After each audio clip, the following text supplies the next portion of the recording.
me begin with a story about a founder. And this was written up in LinkedIn over the last month. And it's gotten a lot of notoriety, and you may all have seen this already or some of it. Um, uh, and this is what the founder shared publicly. This is from the founder. Quote, I am rich and have no idea what to do with my life. Life has been a haze this last year. After selling my company, I find myself in the totally unrelatable position of never having to work again. Everything feels like a side quest, but not in an inspiring way. I don't have the same base desires driving me to make money or gain status. I have infinite freedom, yet I don't know what to do with it. And honestly, I'm not the most optimistic about life. I tried to manufacture a purpose, but I just felt like a phony. Then I recognized the irony of creating purpose out of a blog post when I don't currently have much conviction or purpose in life.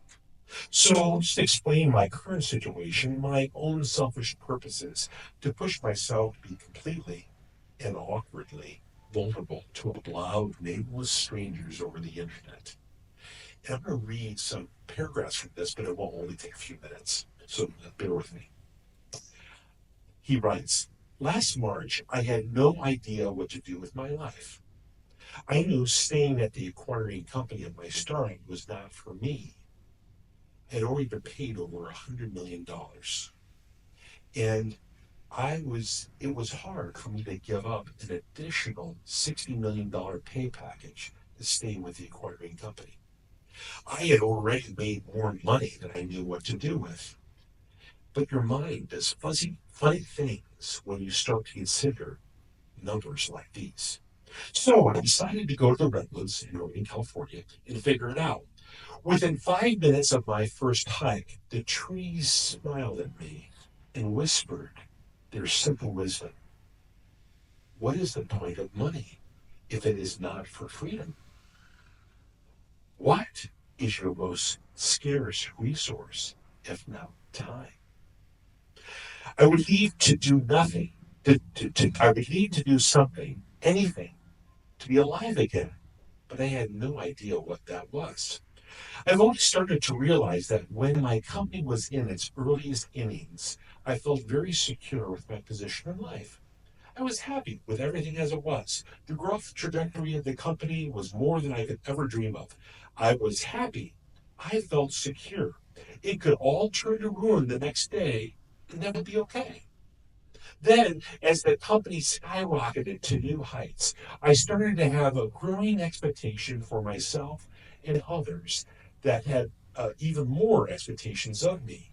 When we went through our first round of layoffs, this company, my ego was hitched to, had suffered a massive blow, so I lost myself.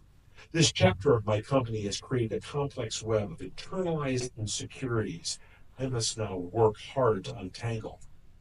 So now I'm in Hawaii and I'm studying physics. Why? The reason I tell myself is to build up my first principles foundation so that I can start another company that manufactures real world things and not just a SaaS company. It seems plausible, but I'm learning to accept that I'm happy learning physics. That's the goal in and of itself.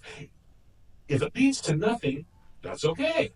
If that means I'll never do something as spectacular as my last startup, so be it. However, there are some questions left unanswered. Why did I need to do the absolute most to reach this point? Why couldn't I just leave the company and say I don't know what to do next? Why do I feel the need to only be on a journey if it's grand? What is wrong with being insignificant? Why is letting people down so hard? Reflecting on this story that is told in this blog post and that was picked up by the New York Times the following week for an even other purpose, This chilled me to the bone because I was this individual's first funder. I had put that capital into that founder 10 years ago. And I had seen him take an idea, pivot, have some hard times, and then actually create a unicorn out of it and to be able to sell it for more money than he could ever imagine. And while at certain times I saw that individual in terms of grappling with his own demons, to read this in public afterwards just chilled me to the bone. And I never want you all to be able to write a blog post like that. And the only way you won't is if you get the foundations that we're exploring today and the rest of your sequence over the next 8 months, and you burn them into your heart. Okay. What's the first foundational thing? The first foundational thing is for us to ask and to discover, what is God up to? What is this grand story that we are a part of this? To answer why we're here, we need to understand what God is up to. Scripture gives us the grand framework of this story through, as you've heard, this four-step process of creation, fall, redemption, and restoration.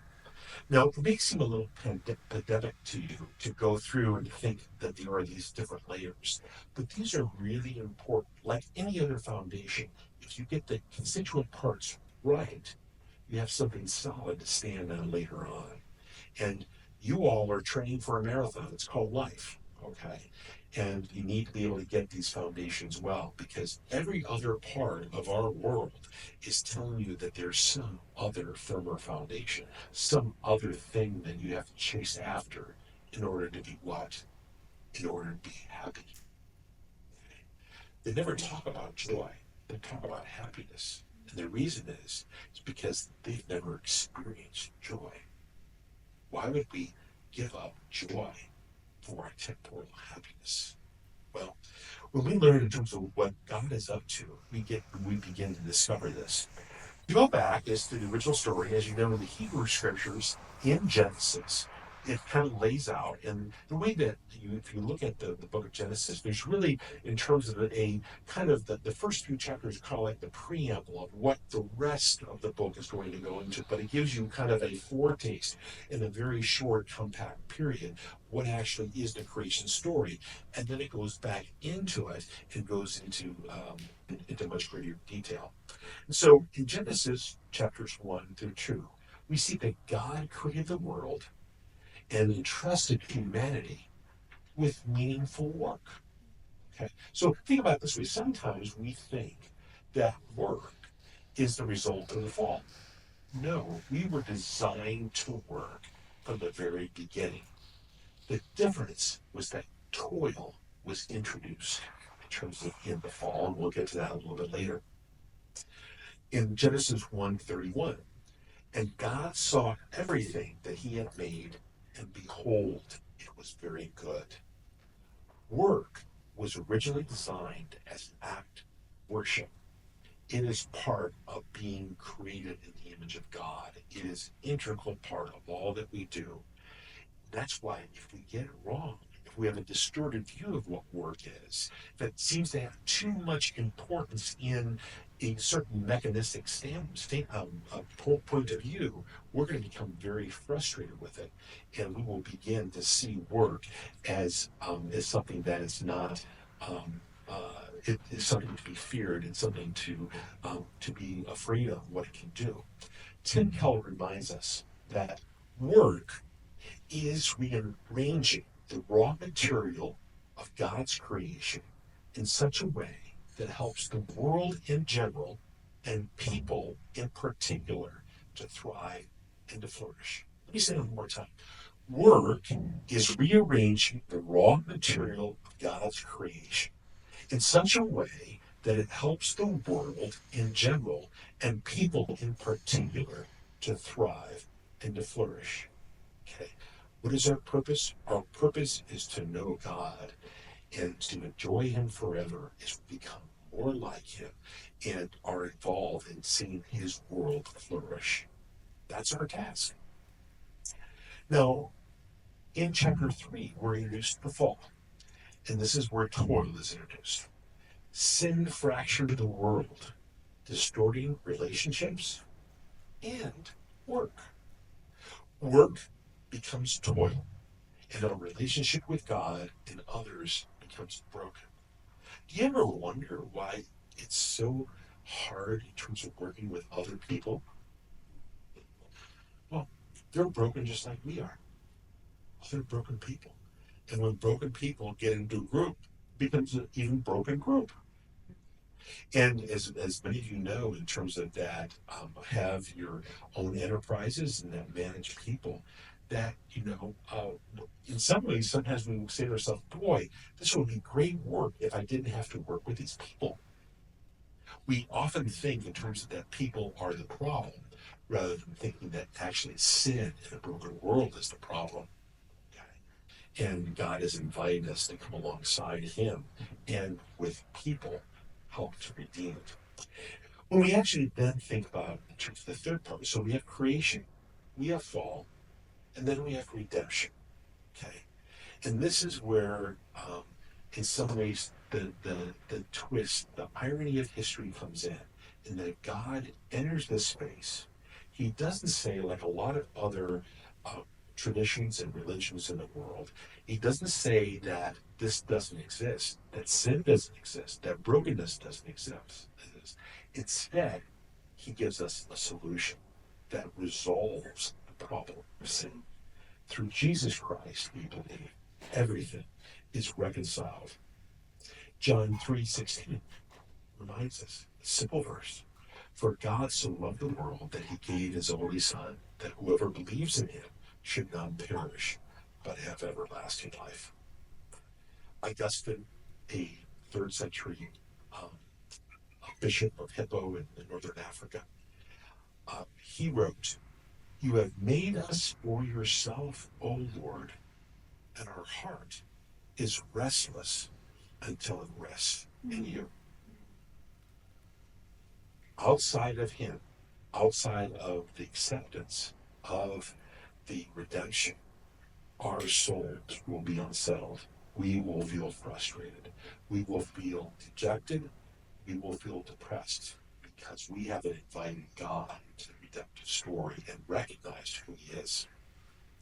Of course, we have restoration, and that uh, is a great thing for all of us. And some of us, when we are going through some things that are really, really awful, we have to trust God that he will restore all things. God promises to make all things new, to bring order out of the disorder, to bring restoration out of brokenness. In Revelations 21:5, and he who is seated on the throne said, "Behold, I am making everything new." So the final chapter of the story is that God will make everything new, including ourselves. We will have new bodies. And that's something that we can really get excited about. And as our own bodies fail us, as our own um, family members die off, as we die, our hope is in a resurrection where we will arise with new bodies and our eternal souls will be in contact and in relationship uh, with the God of the universe. So when we think about this, what does this all mean for you all? Well, it means that um, our story fits into this grand narrative in that God invites us into his work. Now, notice, if we think of it as our work, then all the blame, all the frustration lands on us. And if you don't want to sleep well at night, if you want to feel frustrated, if you want to feel dejected and depressed, just keep on believing that it's your work. Okay? There is no solution to that. Absolutely zero. And working with founders for over 20 years, I see, such as Vinay, the one that I read the story from, in terms of this is what happens when they believe that their work is their world. rather than seeing it in terms of as the creator's work, that we get invited in on the story. I mean, think about this. The God of the universe has invited us to come alongside of him, to be a co-creator, to be uh, to be with him as he is uh, redeeming this world that we're in. What a great invitation. And it's also an invitation that takes the pressure off. It takes the toil away because it's God's work and we are invited alongside of that. Second thing that it does is that besides God inviting us into his work, it allows us to see that our thing that we need to focus on is our identity over our activity. Okay. We are all programmed. If you have your own business and if you're, I looked at a number of your bios, and you guys are real shooters. You've worked really hard. You continue to work really hard. You take a lot of risks. And what can often happen for us is that our identity gets to be what we've done and what we're doing. And it never ends because I always have to prove in terms of what's my worth based upon the last deal that I did. And it's true for you too. And again, there is no substitute. In fact, it's interesting. Whenever you see in terms of Hollywood stars interviewed in terms of their last movie, or maybe they're in the twilight of their career, you always see in terms of that they feel about themselves and their notoriety and their fame. They're only as good as their last movie. Well, oftentimes we're exactly the same. We're only as good as our last deal. We're only as good as the last thing that we accomplished. We're only as good as the last thing that our family said, well done. Okay. What that happens is that our identity is contingent only upon our activity. And that's something that we have to find a better way. That doesn't end well for any of us. Third thing is that we can actually redeem work and not be scared from it, rather see it as an act of worship. So actually what we're doing is we're actually identifying work as something that is important, that is God given, but it's not our identity. It's not who we are. Rather, it's a gift that God allows us to come alongside of him and to walk with him. What a great gift. And if we think of our work as a gift rather than as the end goal, that is a whole different perspective that we can have. Now, don't get me wrong. I'd love to compete. I'd love to back great startups. I was very excited in terms of when Vinay actually made this into a unicorn. I was very excited to see what they did, and they were very good. And these guys work 7 days a week, 15-hour days for many, many years. But if the result of all of that is an identity that's totally lost in the result of that work, what does it profit a man if he's gained the whole world in terms of money, but lost his soul? Scripture tells us over and over that that's exactly what happens. So, what does this mean for us today and for tomorrow? The first thing is that we need to live with purpose and integrity. We need to take each day as a opportunity to engage God's world and to do it the way that he would want us to do. So it's less about what we do and it's more about how we do it. Now think about that. Do many of us actually believe that in terms of that our work about how we do it is just as important and maybe even more important than what we do or what we accomplish today? It doesn't sound like too much of a winning formula for Silicon Valley or for Jakarta or for any other place where there's a lot of talent and ambition. But if you think about it, it actually um, gets our attention. First thing about what does this mean for us today? We live with purpose and integrity, and we can do that by number one, understanding that the obedience in small things matter.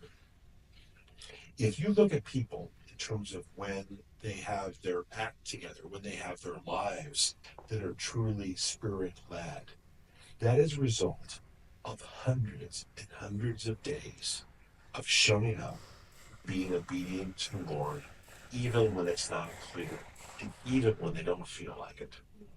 It's faithfulness in the small things. And that's hard for any of us. It's hard in terms of when we've got, six sick kids. It's hard when we've got parents that are have lots of expectations for us. It's hard in terms of when we have bosses or partners in our work that have unreasonable expectations. It's hard when the economy turns and when interest rates go up, the cost of capital becomes even more difficult. Those are hard things. But what we're called to is to get up every day, to realize that it's God's day, it's God's work, and we get invited to come along for the ride. That's a different perspective. It's an otherworldly perspective. And what's interesting is, and I would say this to all of you, is that when you meet people who have really internalized that as their operating philosophy in their work, there is a peace, there is a confidence that is supernatural. And you know that's different. In the same way, just like you, there are many days when I wake up and I'm frustrated and I'm anxious about something. And when I don't see it as a day that the Lord has given me to let Him show up and let me get out of the way, those are really tough days. Those are really tough days. As I think back on the last few months, I've had an incredible travel schedule, and I've had a number of challenges in terms of in my work. One of them was that in this last year, I had a company that I had invested in for about 6 years, and it was a biotech company. And I was really excited about this particular company. It was some technology that we had licensed out of Stanford University. And it was technology that we actually thought could change how what's often called in this particular field of personalized medicine, the ability of actually being able to manipulate in terms of different therapies for sick people and for different diseases, and actually make a difference in the world. We were really excited when about 4 years ago, one of our developers of the technologies actually won the Nobel Prize in chemistry. It was like, whoa, this is great. This is world shaking. Well, this last year, if any of you have worked in biotech, it's been a really difficult year to fundraise. And that company was closed down this last year. And I saw dozens of people lose their jobs. I saw some founders that had worked for 6 and 7 years of their life, everything that they had done, tens of millions of dollars of investment capital go right down the drain. And I saw it as a board member up close and afraid, and not seeing in terms of that, God, this is world changing technology. They can make lives better. Why is this not booming? Why is this not blossoming? Why can't we raise even more money in order to make this a contender? And to be honest with you, I don't have an answer. I don't have an answer why it didn't work out okay. But you know what? I'm okay with that. Why? Because in my foundation, I know God's in control. And I know that God wanted me to spend the last 6 years of my life working with these founders and working in this sphere. And while I don't know what the end of the story is, I do know this: God is in control, and that He wants us to engage this life with a risk taking appetite. Because what do we have to lose if we have the creator of the universe behind us, supporting us, lifting us up every moment of the day, even when we're sleeping? That's a God I can trust. That's a God that I can put my worries on. That's a God that I know in the end will redeem and make everything new. Now, when I think about the story that I read to you at the beginning, when you don't have that in your worldview, when you don't have the understanding that there's a personal God that cares and loves for you so much that He allowed His only Son to die on the cross for you. Wow. That makes a big difference. And for all of us too, is that it can be very frustrating to work with people that don't have the bigger game plan in mind, that don't know about this personal Savior that He provide us, the security and the knowledge that He's got it under control. How can we not love them? How can we not feel bad for them? How can we not want to share the good news with them? because this is the only solution. There is no other way. There's no other way. And so, as we think about our colleagues, friends, and family members that don't know the Lord, this is a burden for all of us to carry and to be praying every day that the Lord would use our lives, use our failures as well as our successes to help redeem the world. That's what it means. Today we can live with purpose and integrity. First thing is by obedience in the small things. One of the great verses in the Bible is Micah 6:8. And Micah was a prophet in the Old Testament. And he writes, "He has told you, O man, what is good. And what does the Lord require of you? But to do justice, to love kindness, and to walk humbly with your God." I mean, listen to me. I mean, this is profound. He has told you, O man, what is good. And what does the Lord require of you? Well, but to do justice, to love kindness, and to walk humbly with your God. That's it. This is the core. This is the core teaching that we take from the Hebrew Scriptures in terms of what a true God-focused and God-centered life looks like. Now, when we think about tomorrow, I'm not sure what you were like, but when I was a teenager, I mean, if you think I'm intense, you don't have any idea what I was like as a teenager because I was driven so much. I had so much internal ambition about what I wanted to do. It was kind of scary. I was one of those scary kids, and maybe you were too. I would suspect some of you were scary kids too. And one of the things that I had to deal with was worry because I would go to sleep at night and I would think about all the things that I hadn't done that day, all the things that I hadn't accomplished, all the things that I had maybe done second best, I hadn't done my best work at.